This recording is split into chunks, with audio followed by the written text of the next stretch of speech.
Fala, Maicão. Fala, Léo. Bom E aí, dia. tudo bem? Bom dia. Tudo bem, e você? E nós vamos falando um pouquinho sobre qual que é a intenção da nossa live aqui hoje com você, né?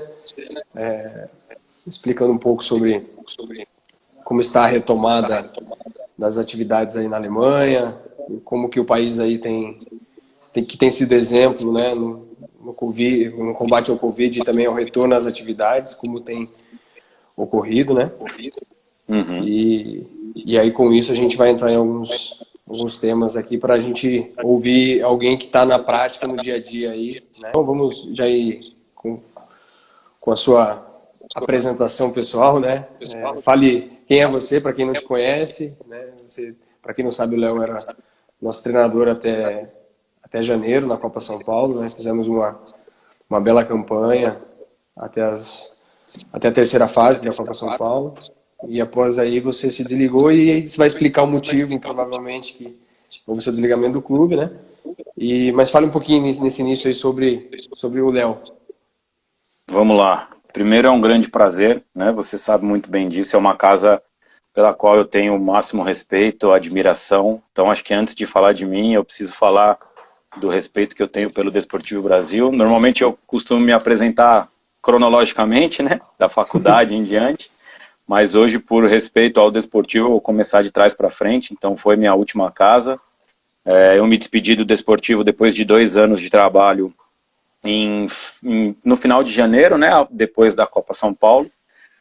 No Desportivo aí eu estive, como eu disse, por 2 anos. Eu cheguei para ser treinador da equipe de intercâmbio chinesa, então trabalhei 1 ano com o Sub-16 da equipe chinesa, do Shandong Luneng. E depois desse 1 ano eu fui para a equipe profissional acompanhando o treinador Simão Freitas, que também era treinador do intercâmbio, só que do Sub-17. Ele foi promovido a treinador principal para jogar a Série A3, para comandar a equipe na Série A3, e eu fui com ele como auxiliar. Então fiz a Série A3, não essa que estava em curso agora, mas a outra, a última. De 2019, né? E de 2019, terminando a Série A3, o Simão retornou para a China, o Hélio, treinador de Sub-20, agora treinador do principal, subiu, e eu fui para a equipe Sub-20, para a categoria Sub-20. E a partir de outubro, né, assumi em outubro e fiz a Copa São Paulo. Nesse processo de Copa São Paulo surgiu a oportunidade de eu vir para a Alemanha, na cidade de Leipzig, depois de ser aprovado para fazer uma pós-graduação e um curso de treinadores de futebol. Então estou aqui desde fevereiro, fico aqui até 31 de julho. E essa foi minha história na reta final, né? E, enfim, a gratidão máxima para o clube, para todos os meus ex-companheiros, que agora são amigos, são ex-companheiros de clube e muito amigos meus. Foi uma casa que me deu muito valor e eu também dei muito valor e dou muito valor a ela, né? Eu tenho 33 anos, sou treinador de futebol, me formei na Escola de Educação Física e Esporte da Universidade de São Paulo. Depois disso tive passagens pelo futebol amador, futebol universitário, uma oportunidade enquanto ainda estava na faculdade para trabalhar no Guarani do Paraguai, juntamente a um companheiro que hoje está no Palmeiras, Christian Tudisco. Trabalhamos por 8 ou 9 meses no Guarani, voltei para o futebol amador, até que surgiu a oportunidade, através do atual treinador do Sub-17 do Corinthians, Gustavo Almeida, para ir para o Red Bull. Na época o Gustavo estava no Sub-15 do Red Bull Brasil, e eu estive lá como auxiliar dele. Estive no Red Bull por 5 anos. Dentro do Red Bull foi um momento onde eu tive as minhas 2 convocações para a seleção brasileira Sub-17 e Sub-16.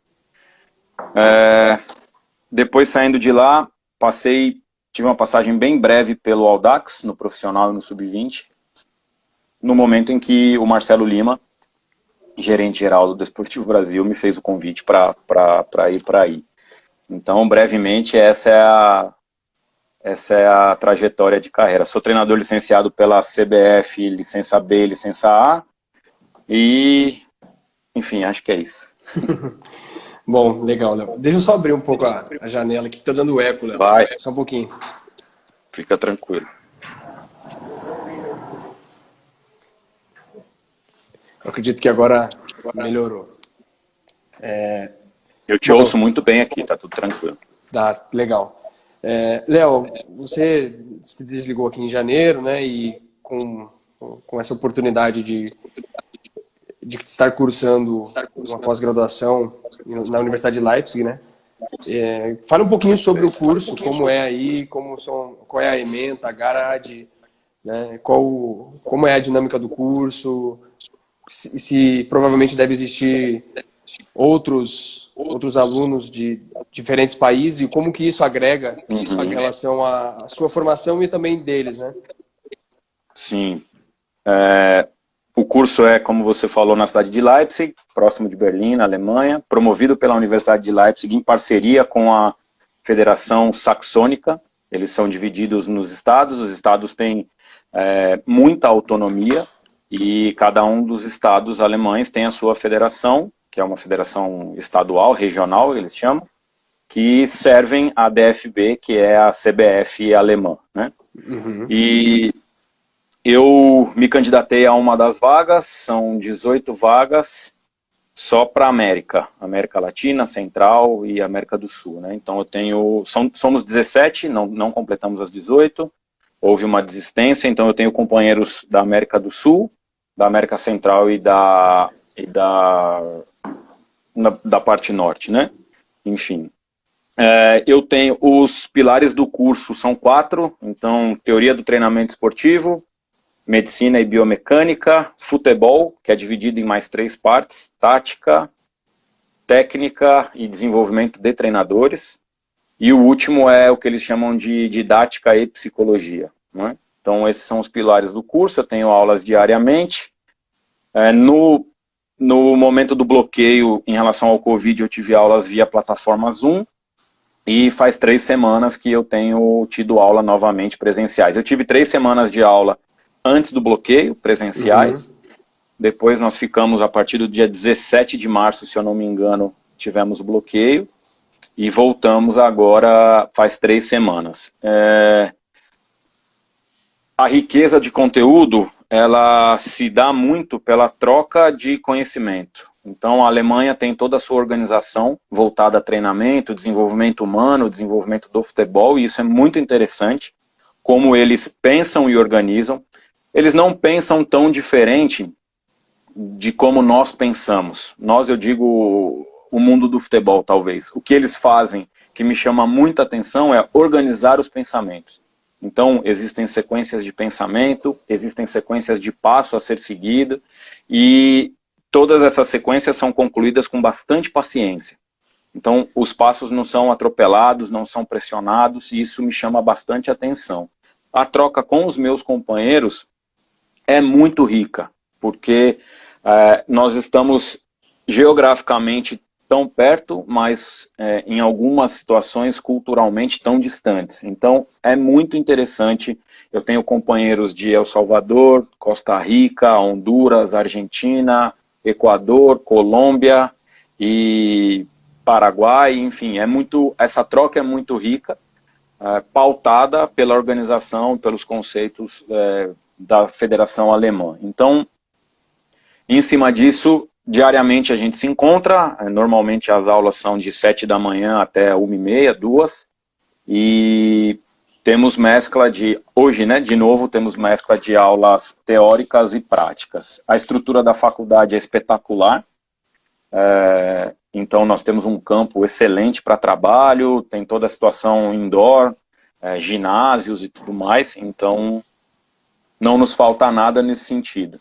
Bacana. E Léo, deixa eu só aproveitar, mandar um abraço para todos os nossos atletas que aqui estão assistindo a nossa live, né? Os pais dos atletas, que é muito importante nesse momento. O pessoal dos núcleos, né, de captação nosso, de Flora Rica, Bauru, da Zona Sul, que a gente tem um importante núcleo lá. E os meninos aqui do núcleo de Porto Feliz e região. É um projeto novo que o clube tem dentro da história do Desportivo Brasil, que é ter os garotos menores de 13 anos praticando futebol regularmente dentro do clube. Então, uma pena que isso teve essa interrupção porque devido ao Covid, né, devido ao vírus, mas é um momento que nós iremos superar isso e com certeza as atividades serão retomadas. Léo, você falou um pouquinho sobre você teve um período de aulas e aí acabou sendo parado, vamos assim dizer, né? Parou de frequentar elas regularmente. Com relação assim à faculdade, qual foi da universidade? Qual foi a orientação? Qual foi o apoio que ela forneceu para os alunos? Porque tem como você disse, né? Tem de diferentes nacionalidades. Sim. Qual foi a orientação da universidade para os alunos em relação aos cuidados, à prevenção? Como que ela atuou nesse sentido? Então, se eu não me engano, nós paramos aqui numa terça-feira. Então, no final de semana, houve toda aquela conversa e, enfim, o mundo inteiro começou a divulgar, os países... A Alemanha não foi o primeiro país a bloquear as atividades, enfim.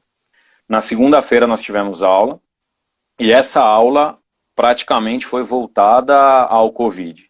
Então, nós tivemos por parte da faculdade todas as orientações de higiene pessoal e todas as orientações de contato e convívio. E a partir daí, na segunda-feira ao meio-dia a gente foi liberado e nos foi passado que desse meio-dia até as 17 eles estariam elaborando um protocolo de atividades. E assim foi feito, às 18 por aí os alunos receberam esse protocolo de atividade, e nesse protocolo constava toda a nossa rotina, como nós faríamos, através de qual plataforma, os horários que nós nos encontraríamos, e mais uma vez foi fortemente ressaltado a situação do convívio e da postura. Eles chamam de postura social. Então, nós tivemos mais um contato com as exigências, não foram recomendações, foram exigências de postura social. E assim começamos a seguir a partir de quarta-feira. Na terça-feira parou, nós não tivemos aula. Na quarta-feira, nós iniciamos com a plataforma Zoom. E a todo momento, nós tínhamos o nosso encontro prévio, então a aula começava às 7h30. Nós entrávamos às 7h15. Das 7h15 às 7h30, nós tínhamos por parte da coordenadora do curso um resumo do que vinha acontecendo. Claro que nos primeiros dias, como ninguém sabia o que estava acontecendo, esses 15 minutos eram utilizados para ressaltar as medidas de segurança, perguntar se estava todo mundo bem. O acompanhamento da faculdade foi 100%. Medidas preventivas, o tempo inteiro, algum sintoma, algum problema. Com o passar do tempo, esses 15 minutos foram sendo utilizados para informação. O caminho está assim, os percentuais de contágio são esses, dentro da Alemanha nós estamos assim, dentro da Saxônia, que é o estado onde nós estamos assim, e assim as coisas transcorreram todos os dias. Isso ocorreu? Se eu não me engano, dia 17 de março, que foi o mesmo dia que São Paulo decretou o bloqueio. Exatamente, certo. Dia 17 de março. Nessa data, Léo, nós já estávamos há 2 meses aqui aferindo a temperatura de todos os funcionários, colaboradores que entravam no clube, e dos atletas também. Né?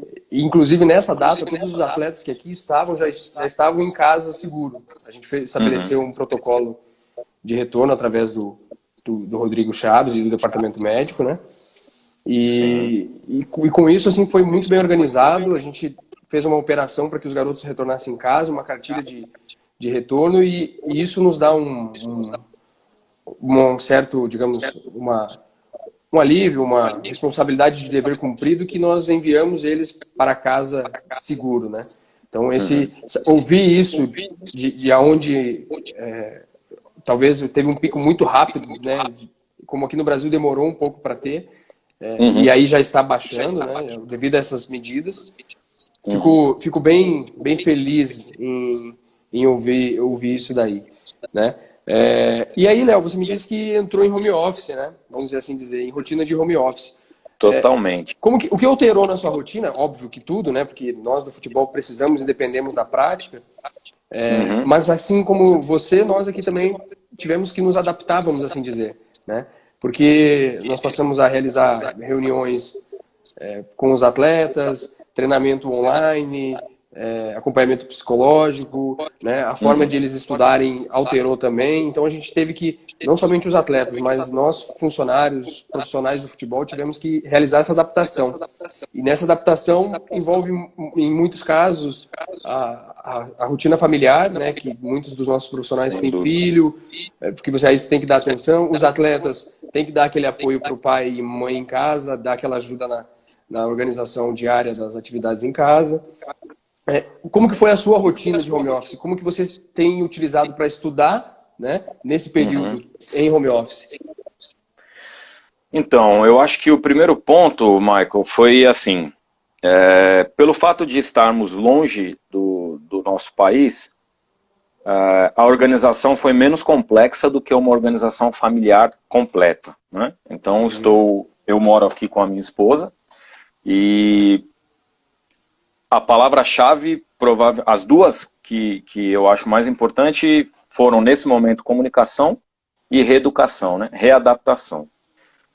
Aqui nós temos um fator que, no mínimo, nos gera uma adaptação diferente. Nós vivemos 2 períodos, né? Então, existe o período que eu falo alemão, que nós acordamos... Eu estou há 5 horas, né? Nós estamos há 5 horas à frente do Brasil. Então, nós acordamos aqui, o Brasil em alguns momentos está indo dormir, dependendo da hora, né?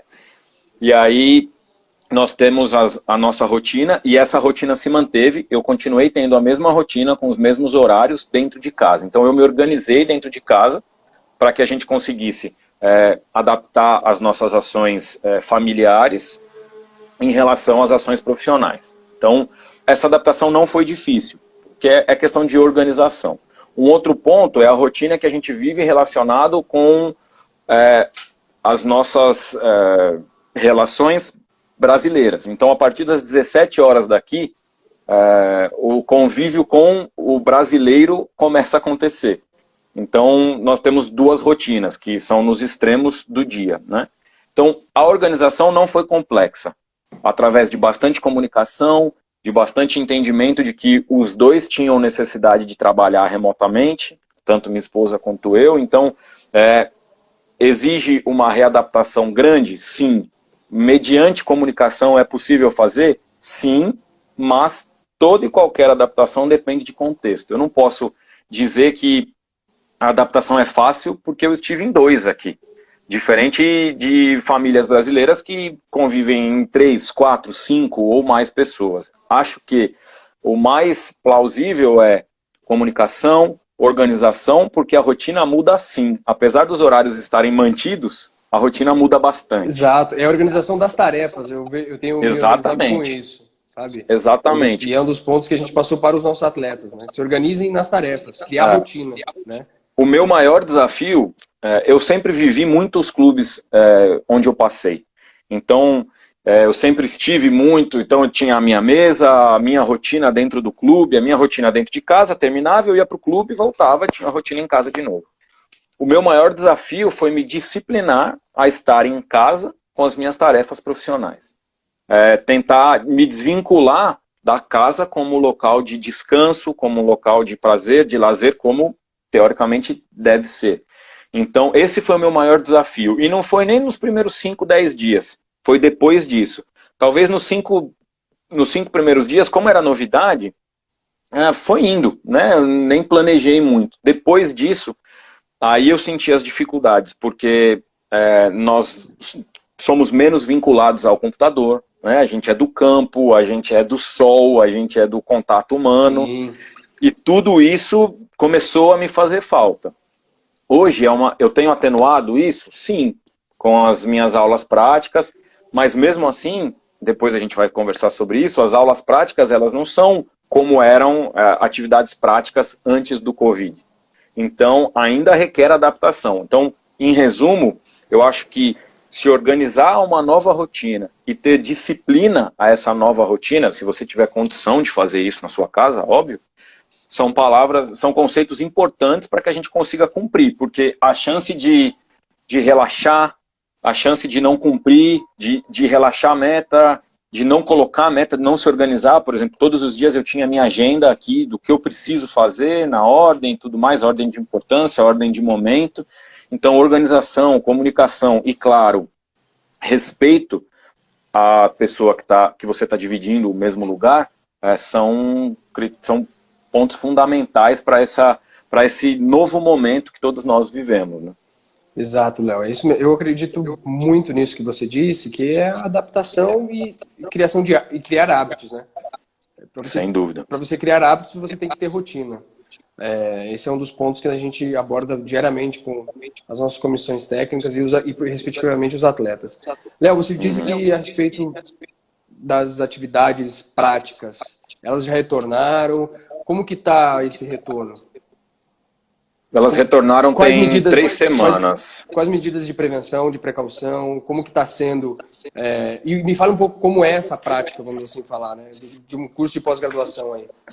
Para entender um pouco e depois falar um pouquinho sobre como que está sendo esse cuidado, né? Distanciamento durante as aulas e cuidado de higiene durante a prática do exercício. Como está sendo?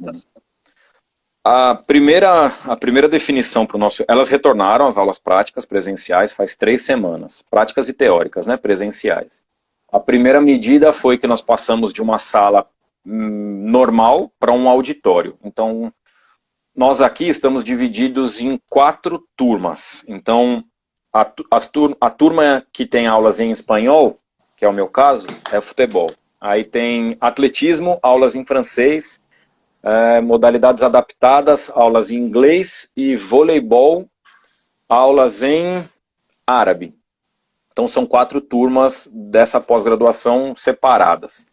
Cada uma delas hoje tem aulas teóricas em um auditório único, não se alterna nem nada. Então eu tenho minha sala fixa e é um auditório. Dentro do auditório a gente tem o distanciamento de 2 metros por pessoa, então a gente senta separado e cada um tem a sua cadeira fixa. Essa foi a primeira mudança de todas. Normas de cuidado sanitário. Lavar as mãos e aí desinfecção das mãos. Então, em todos os lugares nós temos o acesso ao álcool gel, ou álcool 70, ou álcool gel, enfim. E nos é sempre recomendado. A tradutora tem o seu próprio microfone, então o microfone não passa mais para os alunos, a gente fala sem microfone, não tem mais esse contato. O cumprimento não existe, então a gente não se toca ao cumprimentar, nem nada, a mão, nada. E nós sabemos que a cultura da América e da América Latina, principalmente, é uma cultura de proximidade física. Uma cultura calorosa, né? Exatamente. Então esse vem sendo o maior desafio. Às vezes a gente chega, vai se cumprimentar, aí já vem a coordenadora e não. Então, tem 90 dias que aqui no clube, Léo, a gente há mais de 90 dias nós não temos contato justamente em uma saudação e um cumprimento. Exatamente, e a gente precisa dar importância para isso. Às vezes parece besteira, né? A gente não dá o devido valor, mas tem que dar muita importância para isso. Então essas foram as adaptações da aula teórica. As adaptações das aulas práticas, elas são da seguinte maneira: foram estabelecidos, assim como a DFB, a Federação Alemã, estabeleceu nas atividades práticas de futebol, grupos de 5 pessoas, e esses grupos foram fixados desde o dia que a gente retornou. Então, todas as atividades, por exemplo, eu tive nessa última semana que apresentar um trabalho, foi nesse grupo de 5, teórico. As minhas aulas práticas são feitas com esse grupo de 5. Eu só me relaciono com esses 4 outros companheiros. E aí o procedimento é assim: cada um tem a sua água e o seu material. O seu material precisa ser colocado na hora da aula prática em volta do campo, a no mínimo 2 metros de distância do seu companheiro. Na aula prática não se encosta a mão em nenhum material. O treinador, o professor e a comissão, né, no caso é o professor e mais um auxiliar, eles colocam cone, eles colocam trave, eles tiram cone, eles tiram trave, e os alunos não encostam em nada. Isso foi na primeira semana. Apenas realiza a atividade, né? Exatamente, não encosta em nada. Isso foi na primeira e até a segunda semana. Essa semana nós tivemos a permissão para ajudar a montar o campo. Então, esses foram critérios práticos. E a gente não distribui material, por exemplo, nós precisamos de 10 bolas, não somos nós que vamos lá e pegamos a bola. E em Em todo algum final momento- de treino, a comissão limpa todos os materiais utilizados. Em algum momento vocês chegaram a realizar testes, Léo, para esse retorno ou não? Nós não. Nós temos os testes separados, foi posicionado, mas eles são utilizados através de manifestação mínima de sintoma. Entendi. Então, um pouco de febre, tosse, espirros constantes, dor de cabeça, perda de olfato, de paladar, enfim. Mas Os não, sintomas, até agora né? não aconteceu. Exato, os sintomas tradicionais, mas até agora não aconteceu. Nenhum de nós fez nenhum teste. E a faculdade em si está parada, só nós estamos cursando, né, presencialmente. Entendi. Os outros cursos de alunos alemães, todos à distância, nenhum retornou na prática. Ok. E só para ilustrar também um pouco, Léo, a gente tem pensado em diversos protocolos, né? Até da mercadoria que chega, qual é o destinado, aonde ela vai, como que o porteiro lá, o segurança, o pessoal recebe ela, como que é feito o direcionamento, quem vai fazer a higienização, quem vai fazer o armazenamento dela, né? Para que você minimize esses contatos. E isso é uma realidade que vai acabar saindo um pouco do mundo corporativo, vamos assim dizer, e entrando na prática do futebol. Não tenho dúvida. Né? É justamente isso. Aqui, hoje nós temos um atleta que permanece residindo aqui, que é o Fanhal, é um atleta nosso de intercâmbio, você conhece bem ele, e eu tenho ministrado algumas atividades para ele, e a gente já vem adotando há um tempo justamente isso que você falou. Ele não, primeiro que ele não tem contato comigo, direto. Ele chega até o campo, a atividade já está montada. Ele vai apenas para realizar o exercício, ele vai apenas para executar o que eu estarei aplicando para ele. Né? Então, eu não lanço nenhuma bola com a mão para ele, para não ter contato. Eu não toco nele em nenhum momento durante o exercício para não ter contato. Então, e isso será uma realidade nova que vai ser implementada, e a gente pode falar isso mais à frente, né? E que, em um retorno breve ou não, nós teremos que adotar isso e se adaptar. Né? Até mesmo a utilização da máscara de acrílico vai ser rotina na prática de ensino. Né? Mudando um pouquinho de assunto, Léo, eu queria falar um pouquinho sobre a cultura do povo alemão. Né? Como que eles aderiram no primeiro momento essa notícia do que estava ocorrendo na sociedade e como que foi a adesão deles aos protocolos a seguirem, né? Como que, se de fato teve, óbvio que teve, né? Os números estão aí. Como que foi essa adesão deles em relação ao programa de prevenção, né? Sim.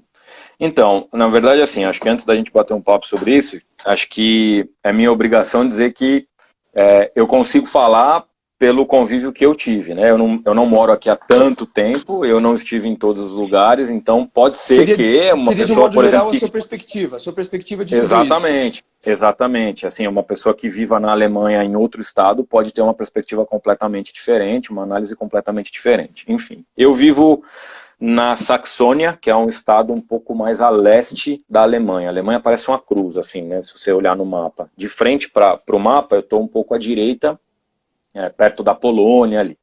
A Alemanha iniciou o seu processo de contaminação e discussão a respeito disso a partir do sul, ali de Munique, na divisa com a Áustria.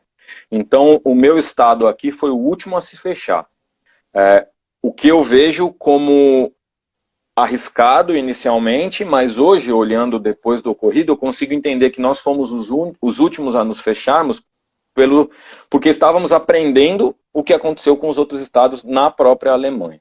Culturalmente falando, aqui o povo alemão e a Alemanha estava migrando do inverno para a primavera.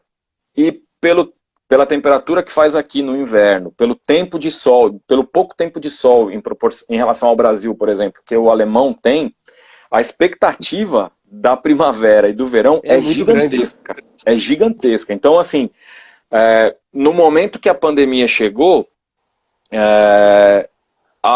os critérios foram colocados em prática e a chanceler passou o comunicado. A partir do dia 17, todos todas as atividades com maior número estão suspensas. Então, tudo bem, se suspendeu tudo.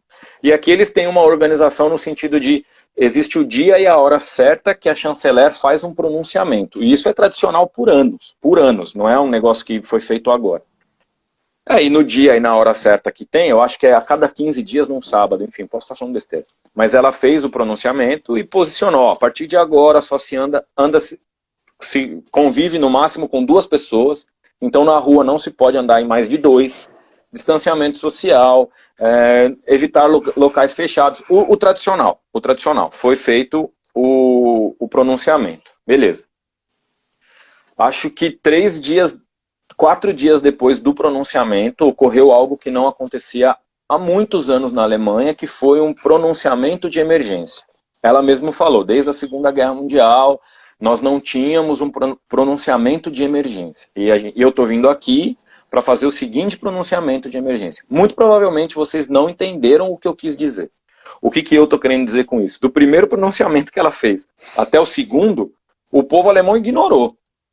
Então, eu acho que é por isso que a gente precisa tomar cuidado para falar assim, eu já ouvi muita gente falando, mas o povo brasileiro é complicado, o povo brasileiro é diferente do povo alemão. Somos seres humanos, eles tinham a expectativa aqui da primavera e a expectativa do sol. No primeiro pronunciamento, nem aí, Michael, nem aí. Os parques estavam lotados, porque aí não tinha mais aula, né? Sim. Não tinha mais, estava tudo fechado, o parque lotou, eu moro bem próximo de um parque. Só que aí é onde eu vejo a diferença. 4 dias depois, percebendo os números, porque eles aumentaram rápido, houve um novo pronunciamento e aí o negócio ficou um pouquinho mais sério. E ela é bem sóbria, né? A Angela Merkel é bem sóbria nos comentários dela, ela posicionou, olha, aparentemente o meu povo não entendeu o que eu quis dizer. Para deixar mais claro, a partir de agora as condições são essas.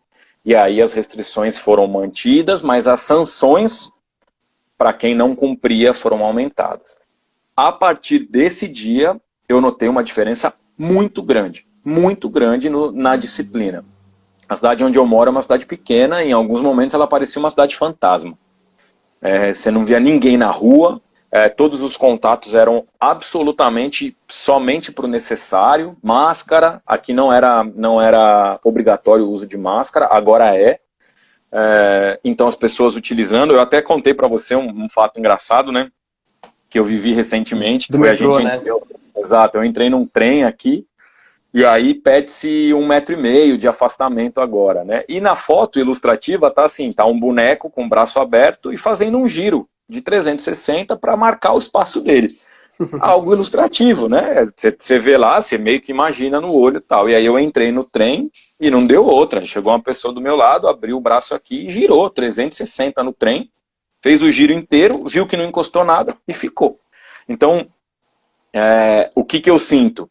Que o povo entendeu qual era o caminho exatamente, qual era o caminho que o país precisava seguir. E aí isso é reforçado pelo prefeito de Leipzig. A gente recebeu 2 cartas do prefeito de Leipzig. Uma delas era do Covid, a outra agora é da necessidade de se pensar no planeta, no retorno às possíveis atividades, né? Não dá para... Ele escreve, de modo geral, que não dá para retomar da mesma forma. O planeta precisa ser cuidado de uma outra forma. Ou seja, há um cuidado e um direcionamento único. Isso facilita. Certo, então, eu não compararia o povo brasileiro com o povo alemão. Talvez eu compararia o caminho estabelecido. Dá para a gente discutir sobre esse caminho? Dá. Num outro momento dá para a gente discutir. Tem coisas que são boas, tem coisas que não são boas. Mas o caminho está bem claro, para todos, não tem diferença para nenhum. Isso eu sinto que faz a diferença no controle, além de estrutura do país, de questões de leitos hospitalares, enfim. O direcionamento único faz a diferença. E você disse, Léo, lá no início que que houve o pronunciamento da ministra, né, sobre tudo isso, e que vetou as atividades de aglomeração, né? Consequentemente, com isso, veta o futebol. No primeiro momento, como que foi culturalmente? Porque nós falamos assim, o Brasil é o país do futebol, mas a Alemanha tem se estruturado muito tempo com relação ao desenvolvimento do futebol. A gente que está envolvido na prática sabe da grandeza de ensino do futebol alemão. e como é a estruturação dele. Mas no primeiro momento, como que foi a parada dos treinamentos? Não vamos treinar mais, a Bundesliga não vai continuar mais, não teremos mais sequência de atividades. Como que os clubes no primeiro momento interpretaram isso e, consequentemente, os torcedores, né, todo o mecanismo de imprensa nesse momento? Como é que foi essa adesão ou não, se teve? Eu acho que houve uma adesão muito grande, por quê?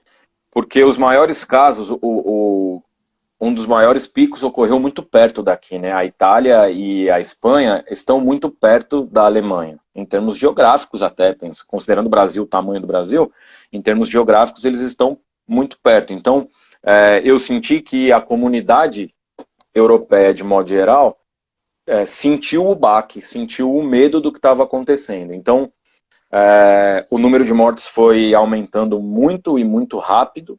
Então, isso fez com que o medo se espalhasse no país. Então, a repercussão foi muito mais voltada para pensar na saúde das pessoas e no risco, principalmente, do que, putz, estaremos sem jogo, nos fará mal não assistir jogo, teremos problemas com patrocinadores, enfim. A partir de então, houve uma série de adaptações vindas da DFB, da Federação Alemã.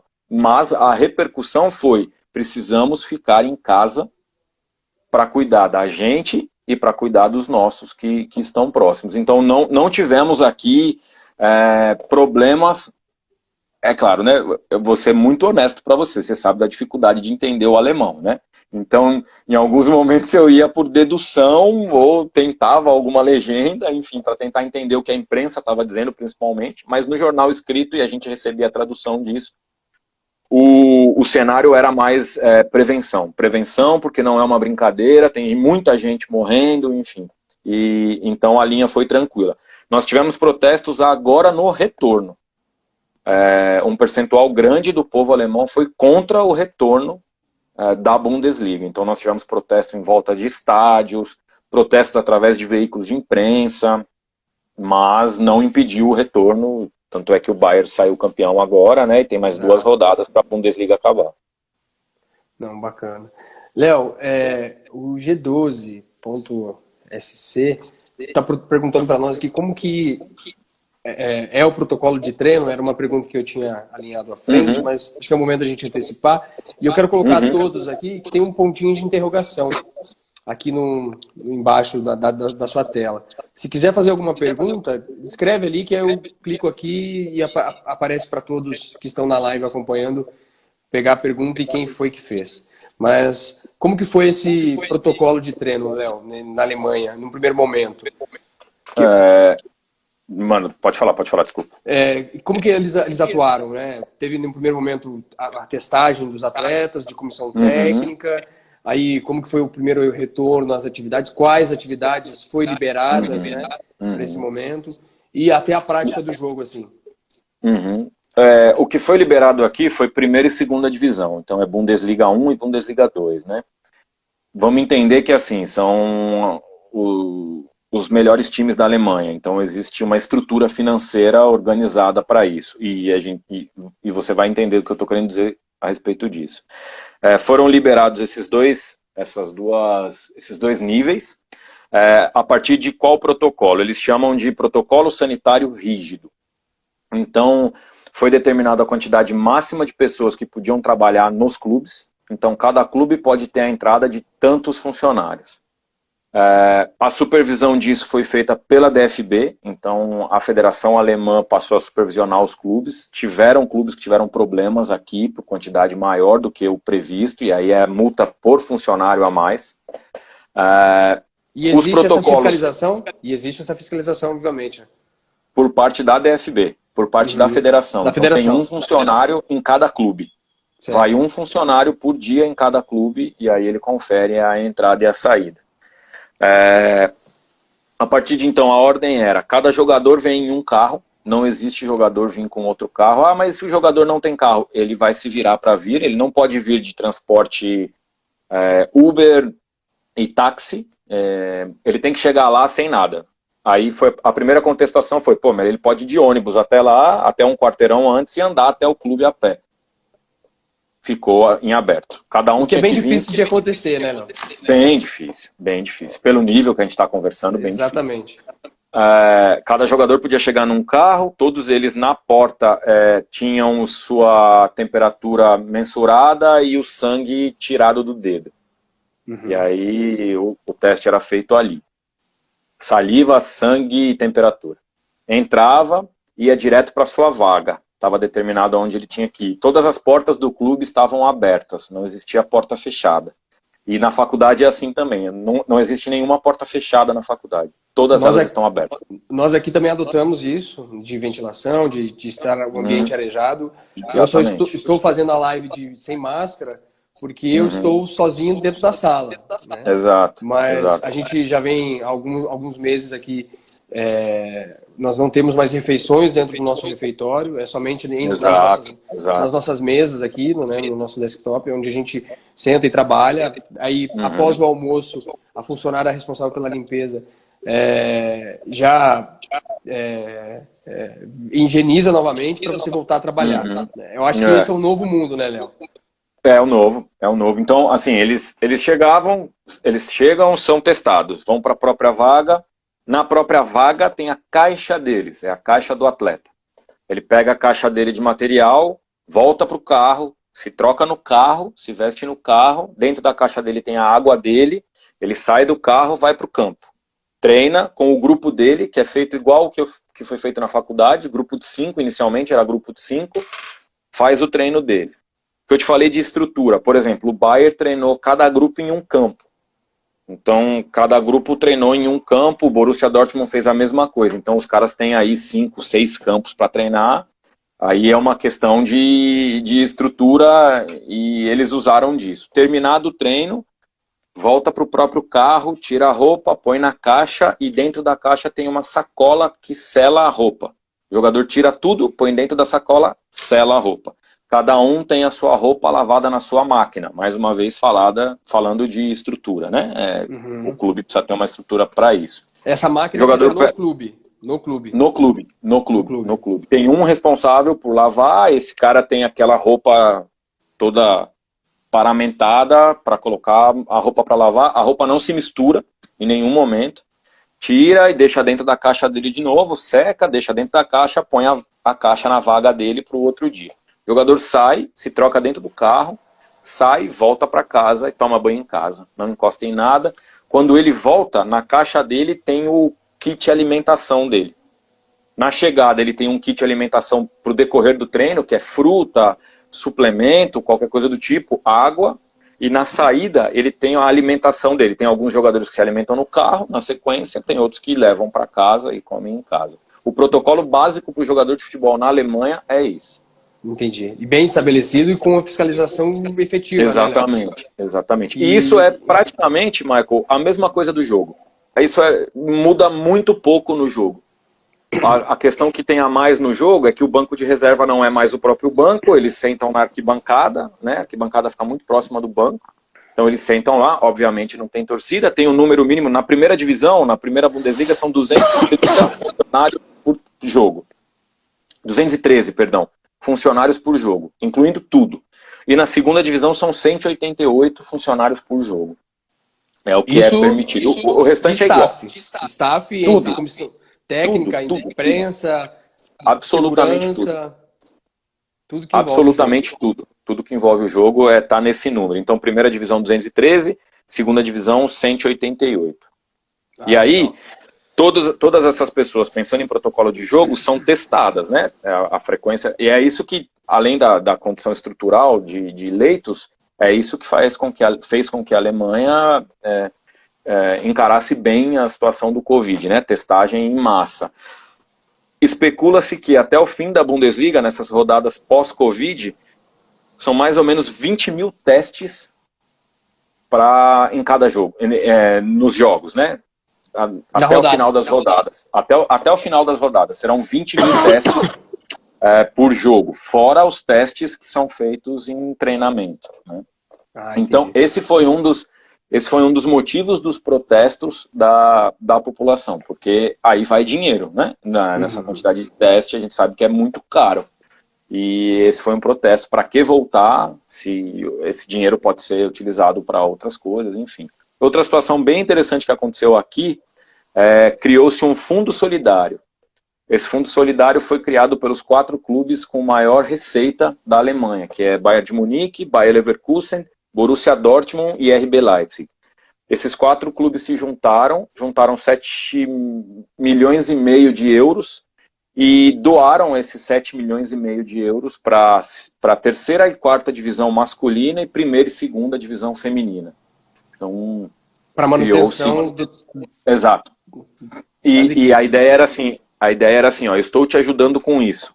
Crie um fundo solidário menor do que esse, dentro das suas condições, e passe para as outras divisões, e passe para os outros clubes, para que o efeito cascata aconteça. Eu não sei, honestamente, se o efeito cascata ocorreu, mas que esse primeiro fundo solidário foi criado, foi criado. Isso é bacana, né, Léo? Que é algo que demonstra solidariedade das equipes, de fato, e uma ajuda significante que possa... Faz muita diferença. Que faça diferença, né, na saúde do clube. E a receita é muito diferente desses 4 clubes para os outros. Muito diferente. Esses 4 clubes têm uma receita muito superior. Muito superior. Talvez o Hoffenheim se aproxime pelo patrocínio que tem, mas os outros é bem menor. Léo, e no período em que os atletas estiveram em home office, que eles também ficaram um período, quais foram as atividades que as comissões técnicas realizaram com os atletas nesse momento? E os profissionais, como que eles, se você sabe, como que eles buscaram aperfeiçoamento nesse período? Né? Como que foi essa rotina de atleta, comissão técnica e da comissão técnica com o aperfeiçoamento, assim? Então, eu fui atrás de alguns conhecidos que eu tenho trabalhando na Alemanha e na Áustria para entender como eles procederam, né? Então, na verdade foi assim, eu conversei com um zagueiro que trabalhou comigo, que hoje está na Fiorentina, um outro zagueiro que está no Salzburg, e aí um jogador que está aqui vivenciando o RB Leipzig. A rotina do jogador foi desenvolvimento técnico individual, então relação dele com a bola, no sentido de tentar controlar melhor, conduzir mais rápido, bater na bola de diversas formas, e os jogadores têm condição para isso, né? Eles vivem em espaços interessantes nesse sentido, o que não é nem sempre é a realidade, mas desenvolvimento técnico individual, desenvolvimento físico, manutenção e desenvolvimento físico através da relação com a comissão técnica e treinos gravados e treinos ao vivo, são duas formas, né? Eles enviavam o próprio treino e tinham as sessões que eram ao vivo através da plataforma Zoom. E o terceiro ponto que eu achei muito interessante foi uma abordagem que eles chamam aqui de abordagem emocional do jogador. A ideia era ter o acesso a aflições, a ansiedades, a questionamentos, que eu acho que todos nós tivemos e temos nesse momento, mas também utilizar desse tempo para desenvolver a capacidade reflexiva dos indivíduos. E aí um dos meus professores atuou fortemente, o professor de didática e psicologia, foi uma das pessoas que coordenou esse protocolo. Então eu achei muito interessante esse ponto. E dou muito valor, né, para o cuidado do ser humano, mas no sentido de criar reflexão. Então, uma abordagem emocional era o que você está sentindo do momento, medo, ansiedade, saudade de treinar, enfim, problemas em casa ou não. E um outro ponto vamos pensar juntos sobre a sociedade em geral, sobre o que significa isso, o que a gente precisa interpretar de uma pandemia, como a gente pode retomar de uma maneira pensando na sustentabilidade, pensando numa sustentabilidade voltada para o próprio país e para o mundo. É um tema que eles abordam demais na Alemanha, questão de saúde ecológica, enfim. Então isso eu achei muito interessante. E quando eu pensei num retorno ou num momento de desenvolvimento durante pandemia, era uma coisa que eu não tinha pensado. Eu pensei na atuação psicológica, emocional, mas não nesse desenvolvimento reflexivo no sentido de sociedade. Vamos entender um pouquinho da história da gente, por que esses conflitos estão acontecendo. Foi abordado o conflito racial, em termos de Estados Unidos, enfim, que se espalhou para o mundo inteiro. Então, eu achei bem interessante essa quarta, digamos, abordagem, né? Interessante. Léo, temos uma pergunta aqui. do Carlos professor Galbis, tem alguma previsão, né, sobre as categorias de base aí na Alemanha? E aí eu queria aproveitar, pegar um gancho dessa fala que você fez. Como que foi as atividades voltadas com a categoria de base nesse momento? Então, assim, as categorias quais atividades as categorias realizaram, né, nesse momento? E quais são as perspectivas de retorno para a Alemanha nas categorias de base e de que forma? Tá, atividades foram as mesmas que eu citei para os jogadores da Bundesliga 1 e 2, porém, a vertente emocional reflexiva foi mais intensa.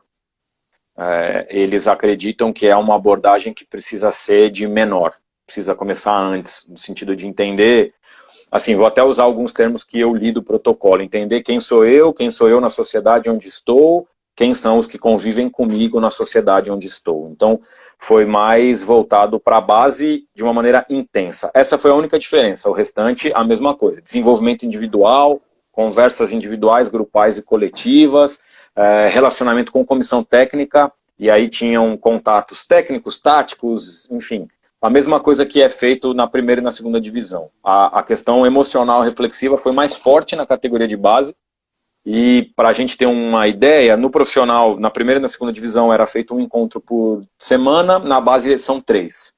3 encontros que eles chamam de reflexivo emocional. E em relação ao retorno das categorias de base, os campeonatos de base foram todos cancelados, não adiados, em 25 de março foram todos cancelados, inclusive, e aqui o calendário é europeu também, né, trocado. Sim, então, inclusive nós tínhamos um torneio em Amsterdã, que com a nossa equipe sub-17. Né? Acho que não. Isso.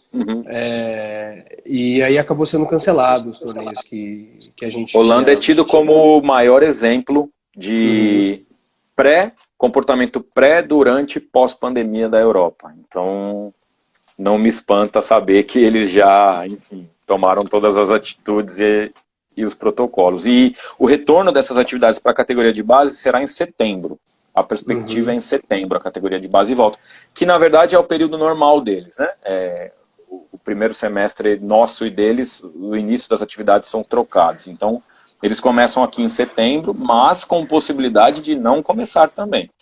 E a questão é a seguinte, aumentou o contágio, aumentou a proporção de transmissão do vírus, não vai ter. Não aumentou, está controlado, vai ter, em setembro começa. Não, treinos, por enquanto, presenciais, nenhum. Só a partir de agosto. E a partir de setembro, né? Setembro inicia a competição. A ideia é que em agosto eles retornem os treinos. Dentro daqueles protocolos que já foi... Totalmente os estabelecidos. Se alguma equipe manifestar incapacidade de seguir os protocolos, ou as outras equipes se responsabilizam, ou não há o campeonato, ou a DFB se responsabiliza, como federação. Entendi. Ela vai dar totalmente o suporte para que, de fato, aconteça em segurança, né? O Anderson ouvindo as pessoas que trabalham próximos, eu tenho alguns professores que trabalham nas categorias de base, eles falam, não, acredito que voltaremos em agosto mesmo, todo mundo manifestou condição de cumprir os protocolos, todas as equipes, e aí em setembro iniciam os jogos. Legal. O Anderson aqui nos falou, o treinador do nosso Sub-17, ele falou aqui o nome da cidade, que é Ostrach, se eu não estou enganado, na pronúncia, que foi um torneio que acabou sendo cancelado também, que a gente iria participar, né? Além da UEFA Cup, que é o nosso principal ponto, né? Na China, né? Na China, que o nosso Sub-20 participa. Acho que teve alguém que nos perguntou aqui quantos chineses nós temos no elenco profissional. Nós temos hoje apenas um atleta, que é o Fan Hao, né? É um atleta Sub-20 que está compondo, que participa também do elenco profissional, já disputou a Copa São Paulo este ano e também a Série A3. Então, está respondido aí. Léo, então, sobre o protocolo, você já acabou, né, falando sobre como que vai ser, né? Então, assim, uma coisa é clara, se você tem condições, você irá retornar, né? Se você não tem, as equipes vão ter que estar de acordo. Se não estiverem de acordo, você vai ter que se balizar pela Federação Alemã. É isso, exatamente. Né? É isso. Se uma equipe declarar que não tem condição, ou a Federação Alemã custeia isso, ou não tem campeonato. Esse é o acordo. passado pela Federação Alemã. Legal. Léo, e também um pouco sobre essa volta, teve um número considerado de lesões, né? E na sua opinião, o que você atribui isso, esse retorno, né, com esse alto número de lesões, e como que foi digamos, essa repercussão dessas lesões aí no país, né, com a volta do futebol? Sim, nós tivemos várias na Alemanha. Ontem nós tivemos 3 no Manchester City, uma delas grave, acho, com um jogador mexicano, se não me engano. E é um tema bastante discutido aqui, porque ocorre o seguinte, os clubes não participaram tanto da decisão de retornar. A DFB pontuou que iria retornar e acabou.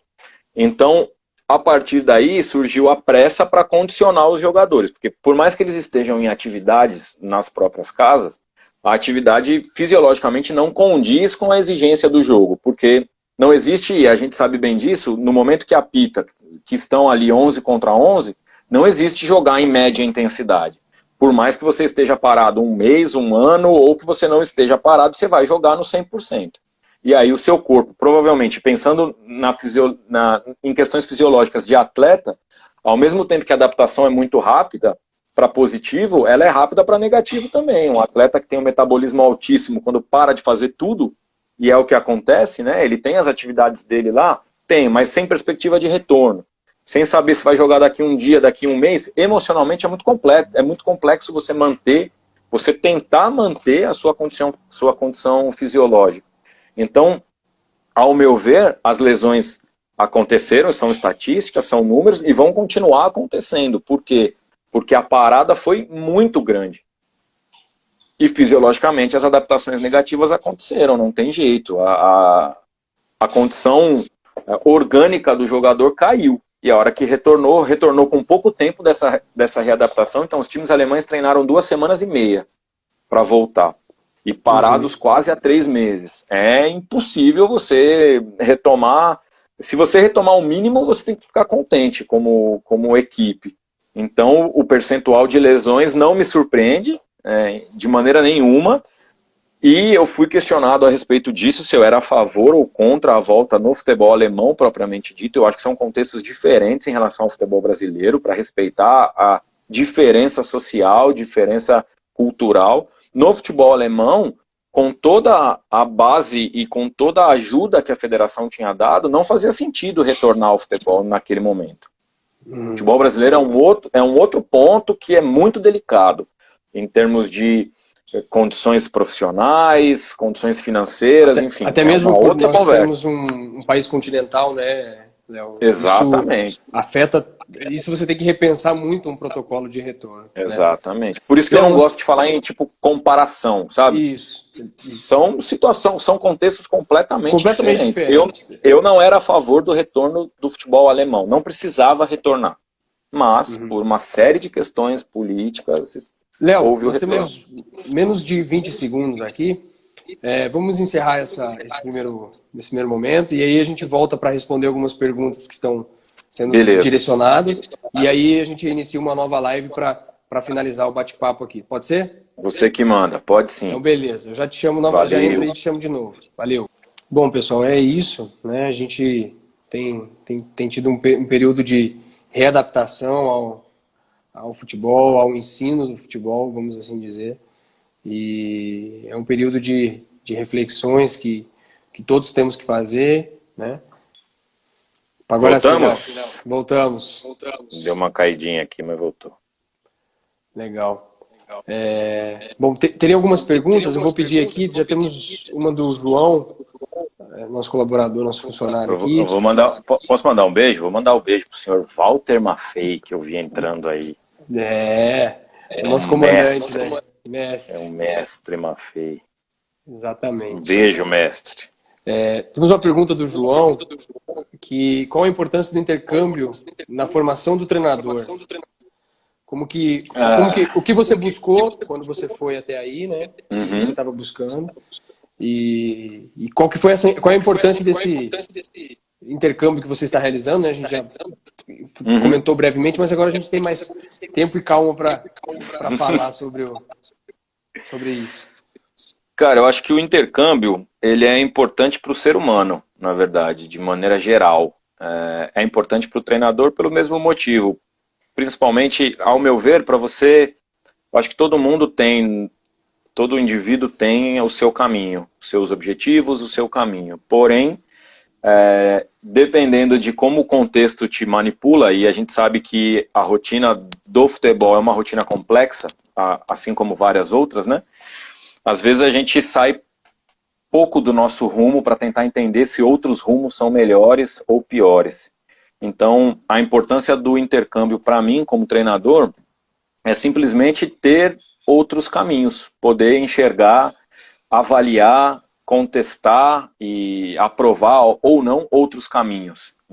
Enfim, conhecer coisas diferentes ou conhecer as mesmas coisas, aprender o que fazer ou o que não fazer é importante demais. Então, para mim, foi muito importante a relação com a cultura esportiva alemã, foi excelente. Mas também foi muito, e vem sendo muito valioso, a minha relação com a cultura esportiva latina.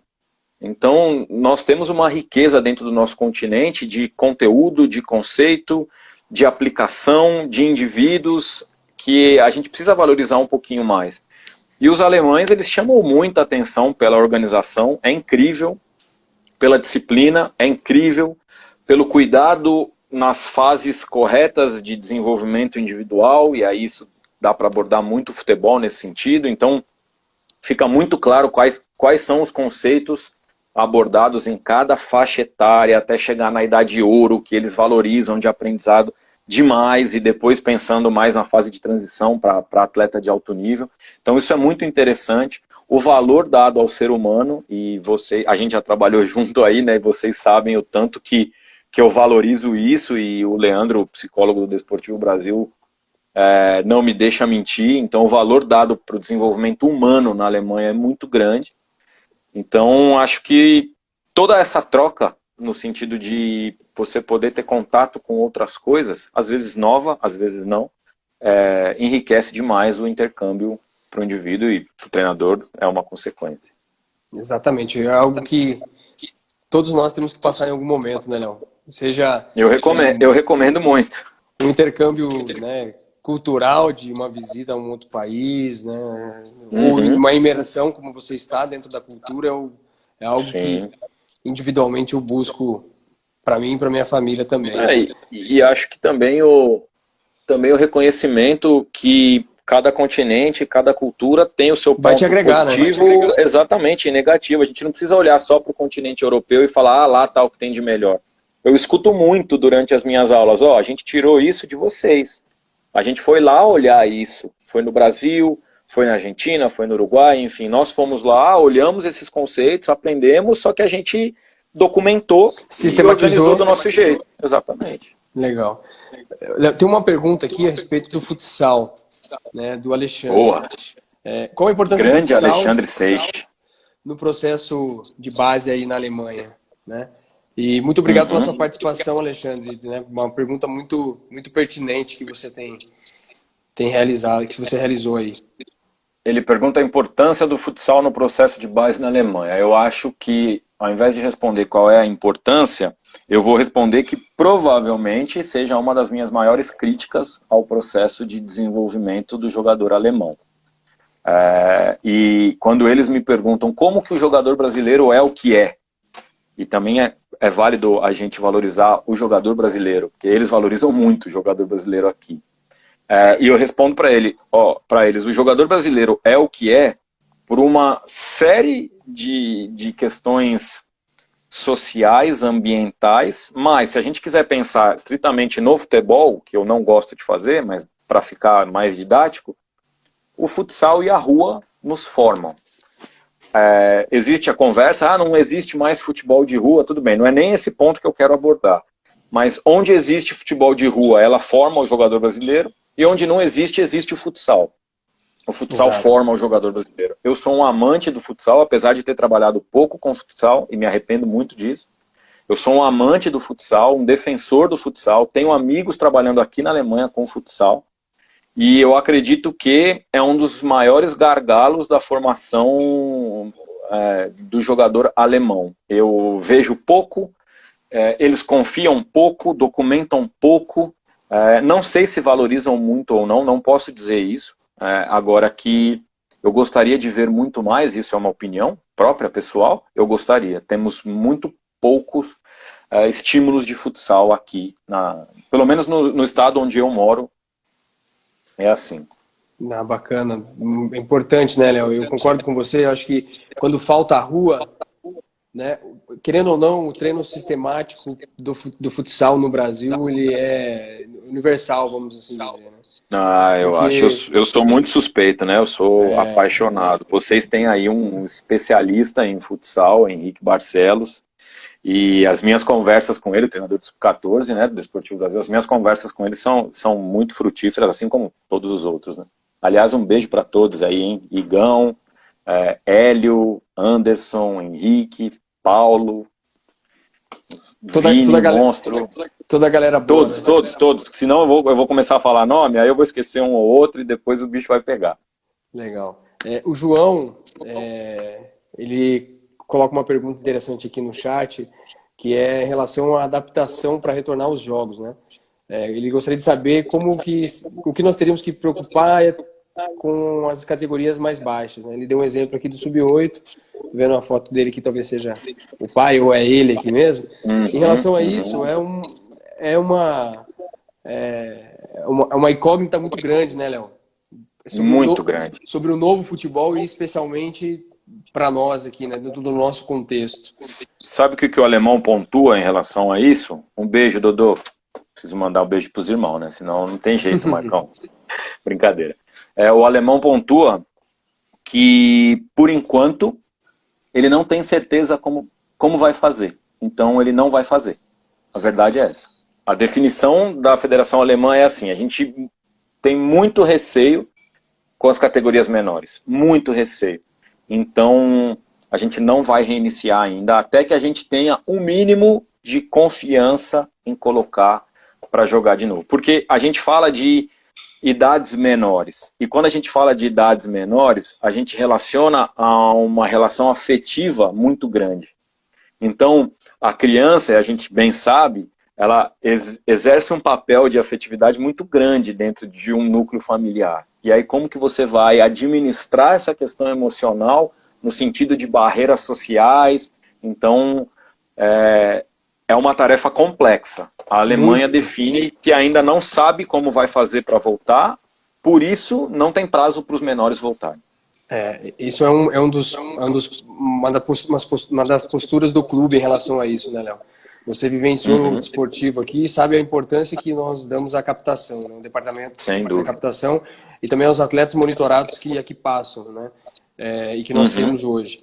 Então, assim, hoje a gente só quer retornar com segurança.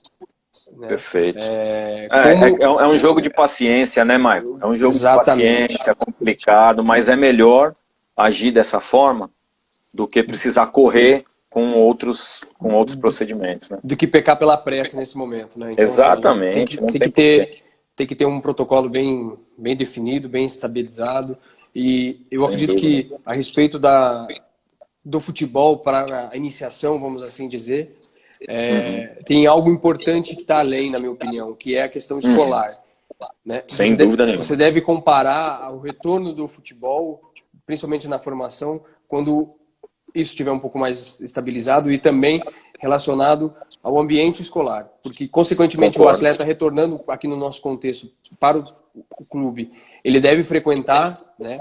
Mas nós já temos uma perspectiva que as aulas vão permanecer em formato em EAD por um bom indeterminado, né? Aqui no estado de São Paulo. Os atletas estão cumprindo em EAD. Então, com relação a isso, nós temos que nos readaptar.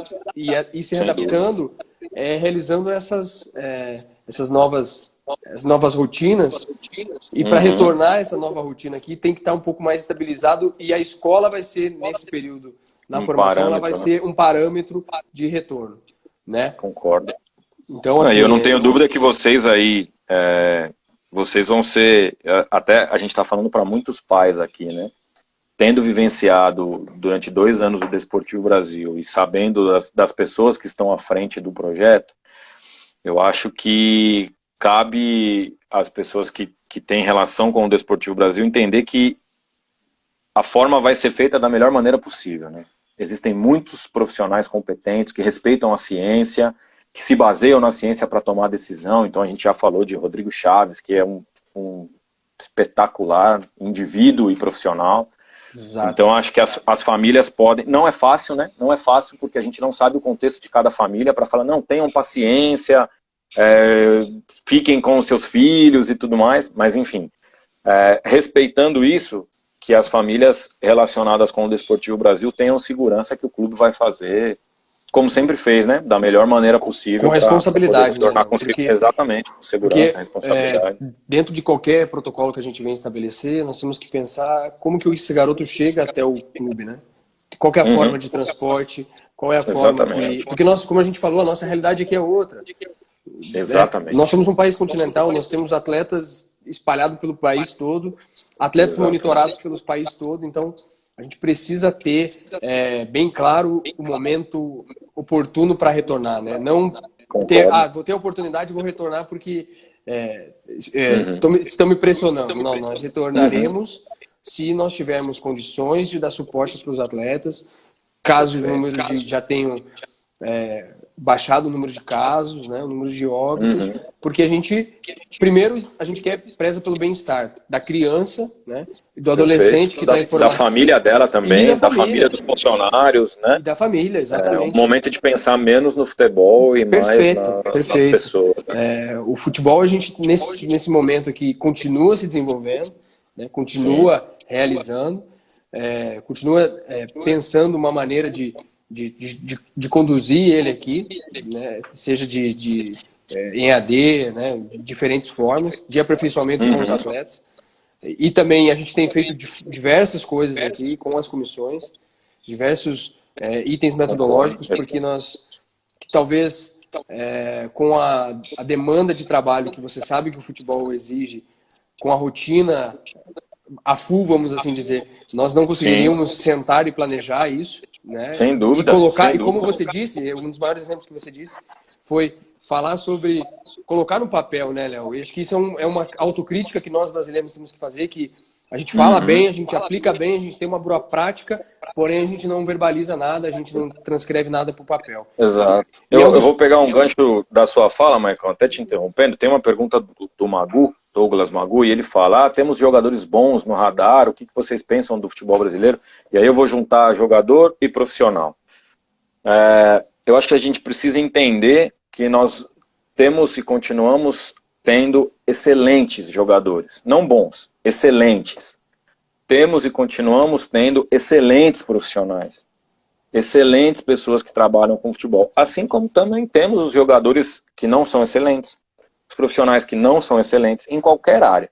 No futebol especificamente, que é um cartão de visita do brasileiro, eu posso garantir para você no período que eu estou aqui, que eu já confiava, mas precisava talvez ter saído da minha caixinha para entender isso. Nós temos os melhores jogadores do mundo. Eu confio nisso, essa é uma opinião particular. Nós temos os melhores jogadores do mundo e nós temos um staff em volta do futebol gigantesco e de qualidade. Porém, talvez com a evolução da sociedade, não basta. Não basta para que nos respeitem, para que a gente garanta que os próximos terão acesso, assim como nós tivemos, em termos de fontes de informação, acessos em termos de possibilidades profissionais. A gente precisa documentar, a gente precisa organizar. Eu acredito muito que a CBF Academy vem num processo interessante nesse sentido. Até assisti a live do Marcelo Lima com o Maurício Marques e o Maurício é um cara, é um lutador nesse sentido, né, de abrir esse caminho para a gente se organizar nesse sentido. Eu acho que a gente está evoluindo. O dia que a gente conseguir se organizar, o dia que a gente conseguir se valorizar, se entender e entender o nosso processo, porque o processo brasileiro é único, assim como o processo alemão é único, o processo holandês é único. Quando a gente conseguir oficializar o nosso processo, com os jogadores que nós formamos, que o Brasil forma e a Europa inteira e o mundo inteiro valoriza, eu acho que a gente passa a ser aí novamente uma potência, aí eu nem vejo como uma potência, eu vejo como o país a ser batido, sabe? Nesse sentido. Entendi, Léo. Tem uma pergunta interessante aqui, né, do Roberto, que ele pontuou aqui, né? Por que nossos jogadores têm dificuldade em se enquadrar no futebol europeu? Acho que você deu diversos exemplos aí, né, Léo? Mas você que está na prática aí, qual que, na sua opinião, qual que é as principais dificuldades do atleta que hoje sai daqui da formação do Brasil, em alguns momentos precoce até, né, não espera...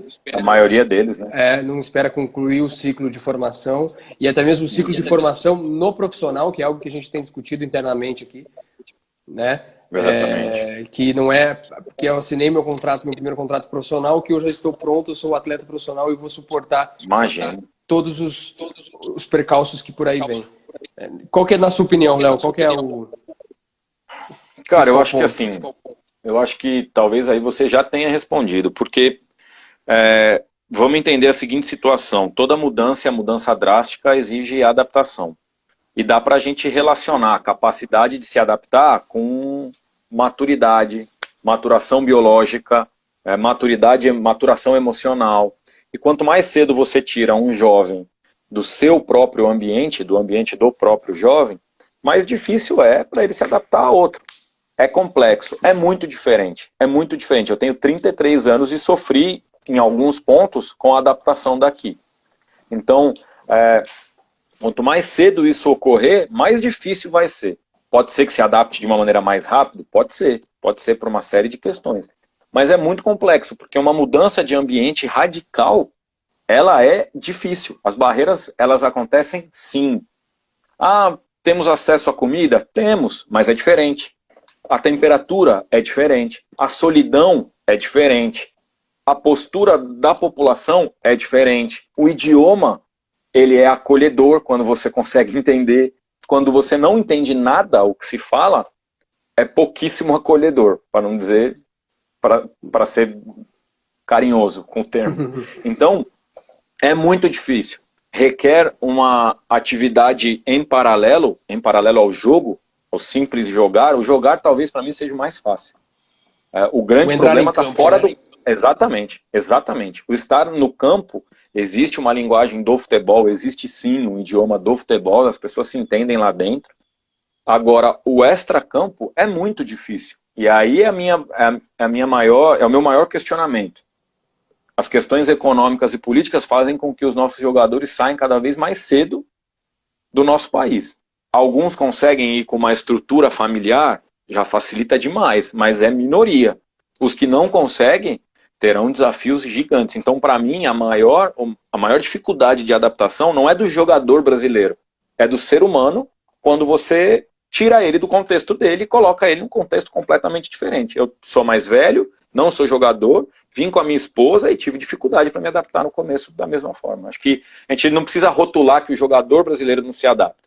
A gente pode fazer um experimento, por exemplo, pega um alemão aqui de 16 anos, 17 anos e leva ele para jogar no Brasil.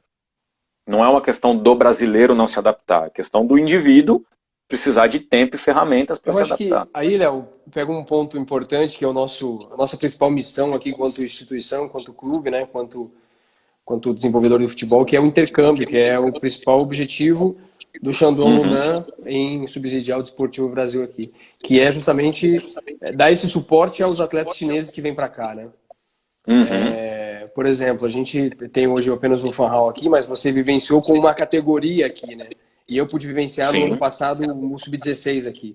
E isso é muito difícil para eles, né? Porque eles vêm para um ambiente totalmente diferente, onde a comida é diferente, onde as rotinas de horário, principalmente, imagina o fuso horário, você avançar 24 horas no fuso horário, ou você... Para eles é mais difícil ainda. Mais difícil ainda, né? Então...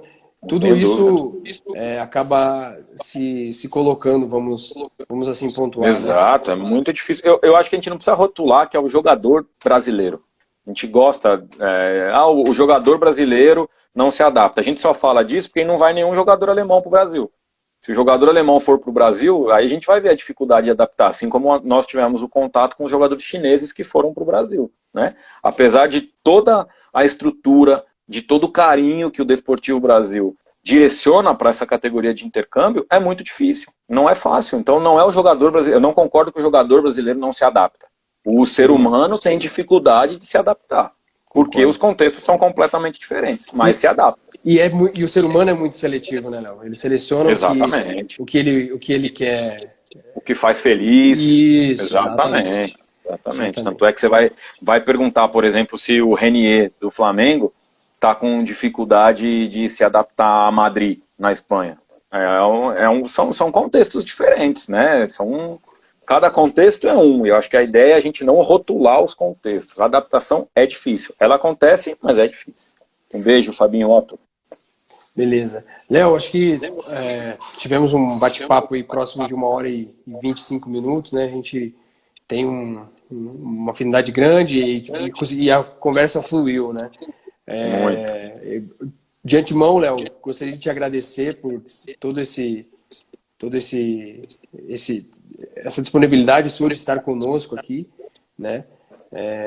De você estar se disponibilizando a falar com a gente, explicar diferentes temas, né, que estão ocorrendo aí hoje, e passar essas informações para as famílias, para os pais, para os nossos professores parceiros, que a gente tem espalhado por todo São Paulo e o restante do Brasil, né, Minas Gerais. Queria mandar um abraço para o Rondinelli, que é um parceiro nosso lá de Ourinhos, que está sempre aqui conosco, e os demais atletas que estão nos acompanhando aqui. E isso é muito gratificante, né? Saber que nem nesse período os parceiros fiéis ao clube estão sempre conosco, né? Mandar um abraço para o meu amigo Bruno, que está sempre, a gente está sempre trocando ideias aí sobre futebol mais uma vez, Léo, em nome do Desportivo, te agradecer toda a disponibilidade sua de estar aqui conosco e que espero que a gente possa fazer mais encontros bacanas desse aí de bate-papo.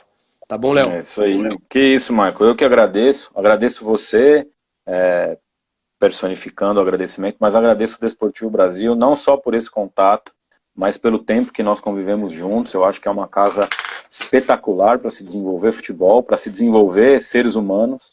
Então, sou muito grato por essa conversa, por matar a saudade, ver o distintivo, é uma coisa que eu passei momentos aí maravilhosos, muito por conta das pessoas que tem aí. Então, a gente normalmente fala de comissões técnicas, né, mas tem todo o pessoal da cozinha, tem todos os seguranças, o pessoal que a gente sempre cumprimentava lá, cortando a grama todos os dias para nós. Então, e continua, né? Exato, Edilene, Xandão, todos os caras que me acolheram muito bem no Desportivo, acho que é uma comunidade maravilhosa. Tuane falou agora aqui também, o Edson, o tradutor, então são todos irmãos, e o Desportivo Brasil é um clube que conquistou um carinho no meu coração muito grande, e se eu puder passar um recado para quem é pai, para quem é jogador, eu não tenho filhos ainda, mas se estivesse um dos clubes que me encantaria colocar o meu filho para se desenvolver, para trabalhar, é o Desportivo. Parabéns pelo trabalho que vocês fazem, parabéns para você, parabéns para Marcelo Lima, Rodrigo Chaves, todos os outros. E é um grande prazer sempre falar com vocês, assim, para que outras pessoas vejam, mas também pessoalmente a gente manter uma relação excelente. Muito obrigado, eu agradeço, é um grande prazer, não tem esforço nenhum da minha parte bater um papo com vocês aqui. A gente que agradece, Léo. Mais uma vez, obrigado e até a próxima. Obrigado a todos também que participaram da live, né? A gente tem por cultura que agora, semanalmente, nós realizarmos essas lives com o intuito de informação, de bater um papo, de manter o contato com os pais, com os funcionários que estão em home office. É importante, nesse momento, a gente passar tranquilidade, né, Léo? E ter a certeza que em breve tudo isso vai passar e a gente vai superar e vai se adaptar ao novo mundo e vamos rolar a bola. Exatamente. Se Deus quiser. Que a gente tenha uma cabeça boa, que a gente seja disciplinado, que a gente consiga se apoiar na ciência para tomar várias decisões, mas as coisas vão passar, o pensamento positivo precisa estar com a gente, sim. Com certeza. Léo, um grande abraço, fica bem. Obrigado, querido. Valeu, obrigado a todos vocês aí. Valeu, tchau, tchau.